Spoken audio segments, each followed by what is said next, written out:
Dear students, আজ C fever কবিতাটা পড়া যাক। ব্রিটিশ পোয়েট ও রাইটার জন এডওয়ার্ড মেসফিল্ডের লেখা এই কবিতা। কবি তার প্রথম জীবনে সেলিংকে প্রফেশন হিসাবে বেছে নিয়েছিলেন এবং অ্যাজ আ সেলার তিনি যখন সমুদ্রে থাকতেন তিনি অনেক সময় পেতেন রিডিং ও রাইটিংয়ের জন্য। এই সময় থেকেই তার প্যাশন ফর রাইটিং ডেভেলপ করে এবং পরবর্তীকালে তাই তিনি তার এই সেলিংয়ের প্রফেশন থেকে টোটালি শিফট করে চলে যান রাইটার হওয়ার জন্য। তিনি কিন্তু সব সময় তার সেলিং লাইফটাকে, সমুদ্রকে বা সি ক্রিচার্সদের খুব মিস করতেন। আর এই সি ফিভার কবিতার বিষয়বস্তুই হলো তার ওই ক্রেভিং ফর সি বা ওয়ান্ডারলাস্ট বা ভ্রমণের তৃষ্ণা, বা বলা যেতে পারে তার ওই কোয়েঞ্চ ফর ন্যাচারাল বিউটি বা প্রাকৃতিক সৌন্দর্যর জন্য তার যে একটা আকাঙ্ক্ষা, এটাই এই কবিতার বিষয়বস্তু।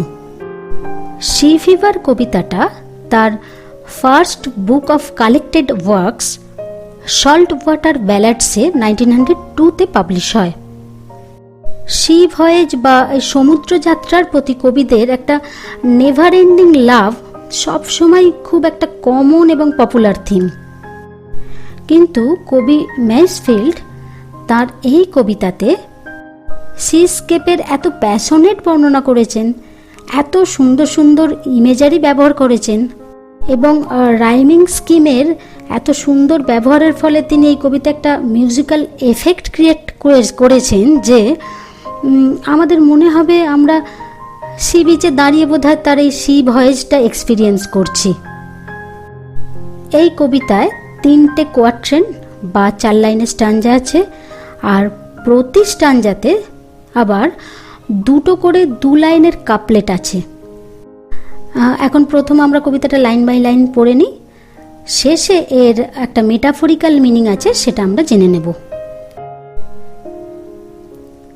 I must go down to the seas again, to the lonely sea and the sky, and all I ask is a tall ship and a star to steer her by. আমি অবশ্যই আবার সমুদ্রে যাব।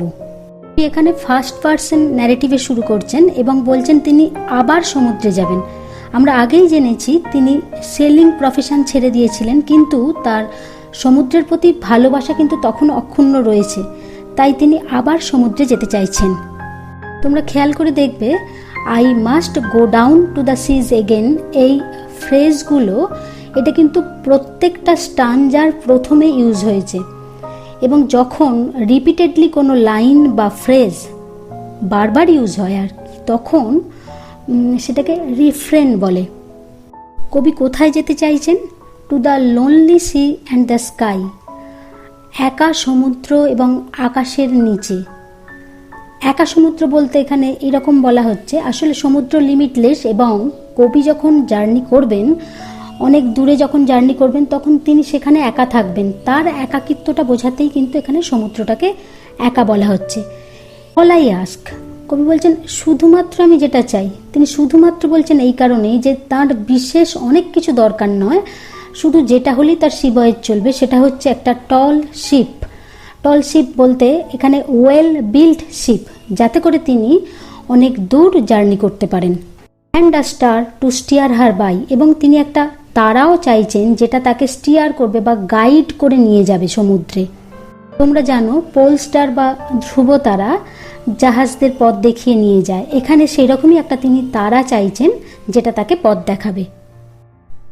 আ star to steer her by, her বলতে এখানে ওই টল শিপটাকে বোঝানো হচ্ছে যেটাকে গাইড করে নিয়ে যাবে।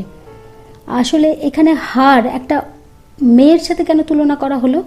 কবির সমুদ্রের প্রতি বা এই সমুদ্রের যাত্রার জন্য দরকার যে শিপ, তাদের প্রতি তার যে অ্যাডোরেশন বা লাভ, ঠিক যেন একটা ওম্যানের প্রতি লাভের সাথে তুলনা করা হয়েছে, তাই এই টল শিপটাকে একটা ওম্যানের সাথে তুলনা করা হয়েছে এবং তাকে হার বলা হচ্ছে। And the wheel's kick and the wind's song, and the white sails shaking, and the grey mist on the sea's face, and the grey dawn breaking. এখানে হুইল হচ্ছে স্টিয়ারিং হুইল, যেটা ঘুরিয়ে জাহাজকে কন্ট্রোল করা হয়। এই third লাইনে একটা জাহাজকে এগিয়ে নিয়ে যেতে গেলে যা যা দরকার সেগুলোর কথা কবি বললেন। তিনি বলছেন হুইলস কিক, অর্থাৎ ওই স্টিয়ারিং হুইলের জার্কিংটা প্রয়োজন যাতে করে জাহাজটা এগিয়ে যাবে। অ্যান্ড দ্য উইন্ডস সং, যেহেতু পালতোলা জাহাজ তাই উইন্ডের খুব প্রয়োজন, এবং ভালো রকম উইন্ড থাকার ফলে উইন্ডটা যখন বইছে যেন তার একটা মারমারিং সাউন্ড হচ্ছে, আর সেই সাউন্ডটাকে তিনি বলছেন উইন্ডস সং। এই বাতাসের ফলে সেলটা যেন শেকিং করছে বা কাঁপছে, এবং তার ফলেই জাহাজটা কিন্তু এগিয়ে যাবে।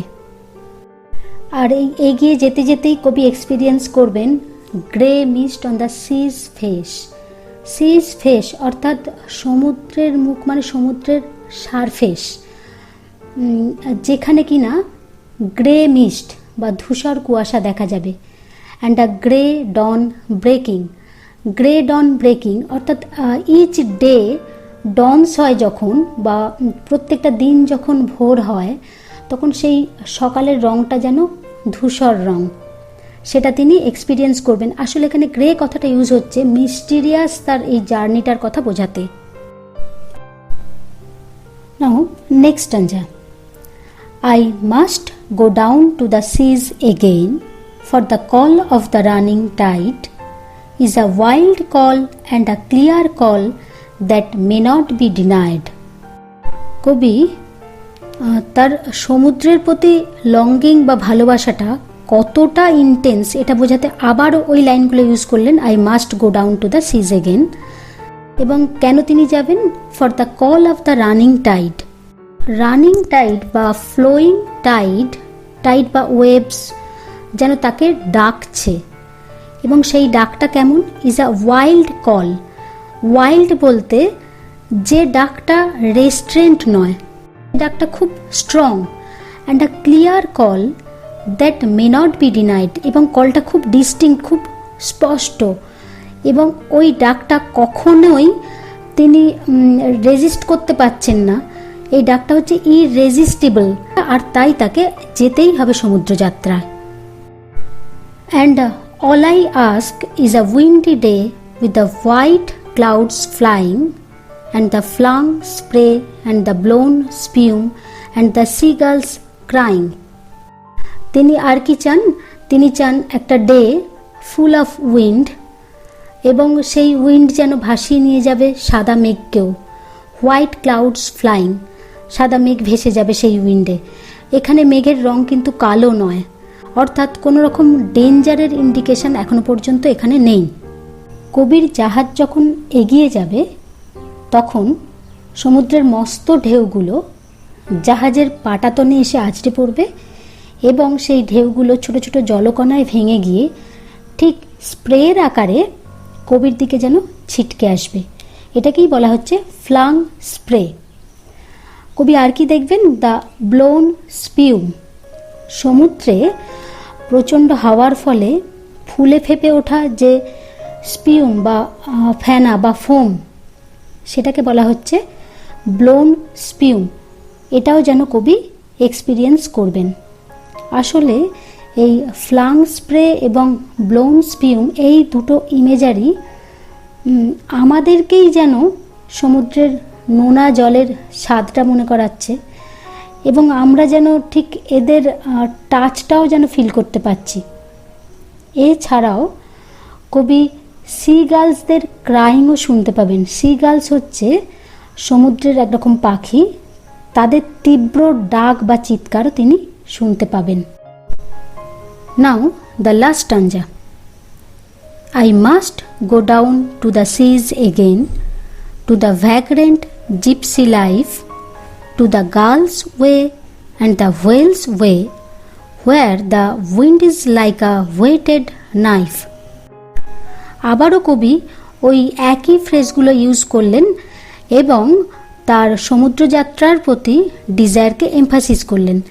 এখানে বলে রাখি, এই ফ্রেজগুলোর থেকেই কিন্তু কবিতার টাইটেলটা সি ফিভার হয়েছে। সি ফিভার অর্থাৎ সমুদ্রের প্রতি প্রচণ্ড টান। আসলে কবি যেন ফিভারিশ ফিল করছেন। ফিভারিশ অর্থাৎ এখানে এক্সাইটমেন্ট ফিল করছেন, যেটা ছেড়ে তিনি থাকতে পারবেন না। That longing that cannot be shaken off. ওই জন্যই এই কবিতার টাইটেল সি ফিভার। কবি এখানে কেমন লাইফ চাইছেন? To the vagrant gypsy life. Gypsy অর্থাৎ একটা যাযাবর জাতি, ও সেই যাযাবর জাতিদের মতো তিনি ভবঘুরে জীবন চাইছেন। To the girls way and the whales way. সেই গার্লরা বা সমুদ্রের হোয়েলরা, তিমি মাছরা, তারা ঠিক যেমনভাবে সমুদ্রে কেয়ার ফ্রি লাইফ লিড করে, কবিও ঠিক সেই রকম একটা ইন্ডিপেন্ডেন্স লাইফ চাইছেন। Where the wind is like a whetted knife. সেখানে কিন্তু প্রতিকূলতাও আসবে, তাই তিনি বলছেন উইন্ড, সেখানকার বাতাস হবে ঠিক ধারালো ছুরির মতো, এতটাই ঠান্ডা। ওয়েটেড মানে সার্পেন্ট নাইফের মতো তীব্র ঠান্ডা বাতাস যেন কবিকে স্পর্শ করবে। আসলে কবি একটা অ্যাডভেঞ্চারাস লাইফ চাইছেন, যেখানে তিনি তার ফ্রিডমটাকে ফুললি এনজয় করতে পারবেন। And all I ask is a merry yarn from a laughing fellow rover, and quiet sleep and a sweet dream when the long trik's over. কবি তার যাত্রাপথে চাইছেন আর লাফিং ফেলো রোভারের থেকে, অর্থাৎ একজন হাসি খুশি, একজন অ্যাকম্পানিং, তার একজন সেলার বা ওয়ান্ডারারের থেকে তিনি একটা মেরি ইয়ার্ন অর্থাৎ একটা জয়ফুল, ইয়ার্ন মানে টেল বা গল্প, একটা জয়ফুল একটা গল্প তিনি শুনতে চাইছেন। আর যে গল্প শুনতে শুনতে তিনি নিশ্চিন্তে ঘুমিয়ে যেতে পারবেন। অ্যান্ড কোয়াইট স্লিপ মানে নিশ্চিন্তে ঘুমোতে পারবেন। অ্যান্ড আ সুইট ড্রিম, এবং যে স্লিপে তিনি একটা সুইট ড্রিমও দেখতে পারবেন। When the long trick is over, যখন তার এই লং ট্রিকটা শেষ হয়ে যাবে। লং ট্রিক মানে তার সিম্যান্সের এই যে জব, স্টিয়ারিং ধরে বসে থেকে জাহাজটাকে ঠিক করে চালনা করে নিয়ে যাওয়া, এই জবটা যখন তার ওভার হয়ে যাবে বা শেষ হবে, তখন যেন তিনি নিশ্চিন্তে ঘুমিয়ে পড়তে পারবেন। কবি মেটাফরিক্যালি এই কবিতার সি ভয়েজকে লাইফ অফ জার্নির সাথে তুলনা করছেন। তিনি যেমন একদিকে কেয়ার ফ্রি অ্যাডভেঞ্চারাস জার্নি চাইছেন, তেমনি আবার অন দ্য কন্ট্রারি তিনি কিন্তু কামনেসও চাইছেন। তিনি বলছেন আফটার কোয়াইট স্লিপ অর্থাৎ আফটার ডেথ তিনি একটা পিসফুল আফটার লাইফ চাইছেন। এখানে সেই অর্থে ট্রিকের আর একটা মানে কিন্তু জার্নি অফ লাইফও হতে পারে।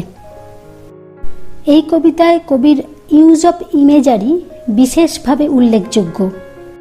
তার ইমেজেসগুলো যেন আমাদের প্রত্যেকটা সেন্স অর্গানকে অ্যাপিল করছে।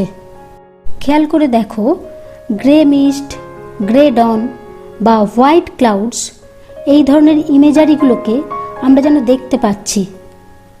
আবার wind song, wild call, seagulls crying, এই ইমেজারিগুলো আমরা যেন শুনতে পাচ্ছি।